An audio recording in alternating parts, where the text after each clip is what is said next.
You might be interfering with God's plans for your life and not even realize it. Sometimes it's not the enemy, it's not the world, it's not your circumstances.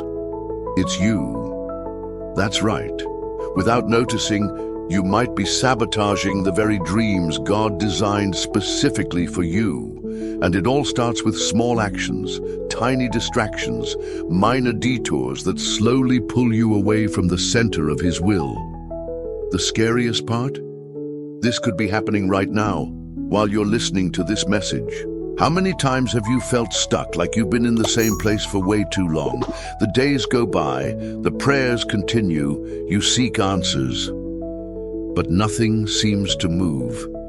It feels like heaven is silent. But what if, instead of God being quiet, it's you who's not ready to listen? What if the pause isn't a punishment, but a reflection of your own choices? So many people think they're waiting on God, when in reality, it's God waiting on them. Let's face a hard truth. God has amazing plans for each of us. He says it himself in Jeremiah 29:11. For I know the plans I have for you. But those plans don't just happen automatically. They require obedience, surrender, and most importantly, the willingness to let go of our own control. And that's where many people fail. They keep clinging to decisions God already told them to leave behind. They stay connected to people He clearly showed are not part of the purpose. They maintain habits that block His divine movement. It's like running a marathon, but instead of following the marked path, you start running in your own direction. And then, after straying far from the original course, you're tired, lost, and asking, God, why haven't I arrived at the place you promised? The answer is simple yet profound. Because you veered off course. God didn't change His plans. You stepped out of His process. Picture this. You're standing in front of a door that leads directly to the destiny God prepared for you. But that door only opens with one key: obedience. And what do many people do? They try to force the door open with impatience, anxiety, shortcuts. They try the keys of pride, self-sufficiency, and the famous "I know what's best for me." But none of those keys work. Only obedience unlocks what belongs to God. Let's look at a simple example.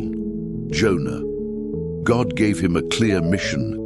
Go to Nineveh. But what did he do? He ran to Tarshish instead. The result? Storms, confusion, a giant fish. All because he tried to escape God's plan. Jonah delayed the process, but he didn't cancel the purpose.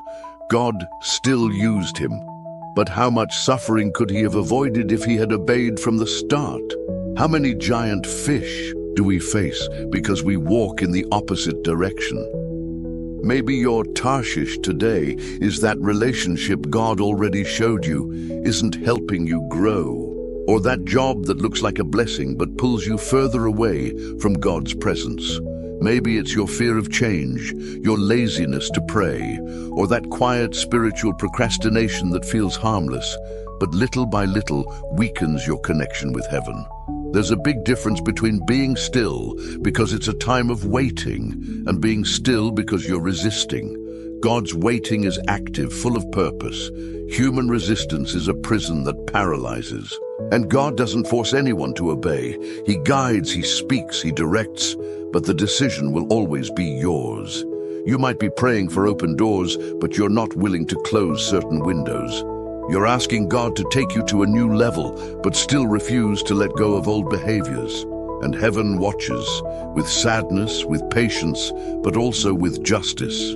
Because God will never give you something you don't yet have the strength to carry. Remember Moses? He was called to set a nation free, but had to spend 40 years in the desert to be ready. And even after all that, for one single act of disobedience, striking the rock instead of speaking to it, he missed out on entering the promised land. That shows us, obeying God isn't just a nice option. It's the condition for the promise to be fulfilled. Now think with me. What areas of your life are you still trying to control? When do you know what God wants, but still insist on doing it your way?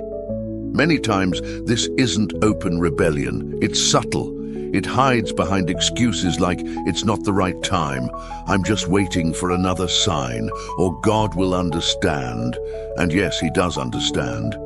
But understanding doesn't mean approval. When you ignore God's direction, even if unintentionally, you interrupt the flow of his promise.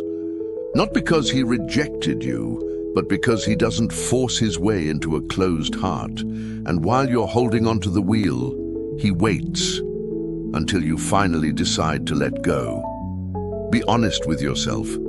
What habits are holding you back from spiritual growth? What kind of content are you consuming? Who are you spending time with? What have you been feeding your mind and heart? You can't plant disobedience and expect to harvest miracles. You can't live with one foot in the world and one foot on the altar and still expect to experience the best of God.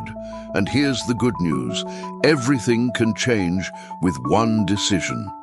It doesn't matter how long you've been delaying God's plans. What matters is what you decide to do now.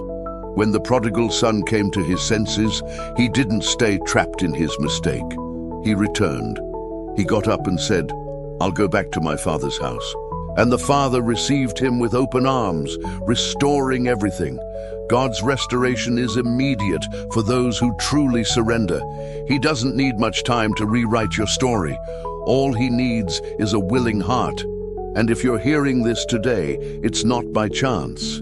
God is calling you to align your life with his purpose. Stop chasing blessings and start chasing his presence. Don't let stubbornness, hurry, or comfort be the reasons you keep delaying God's plan. Because the truth is, the plan is still there, waiting for you.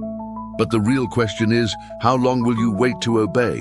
You may think you're in control, but your soul knows when it's off track. The restlessness, the dissatisfaction, the emptiness, they're all cries from your spirit, asking for realignment, asking for return, asking for surrender.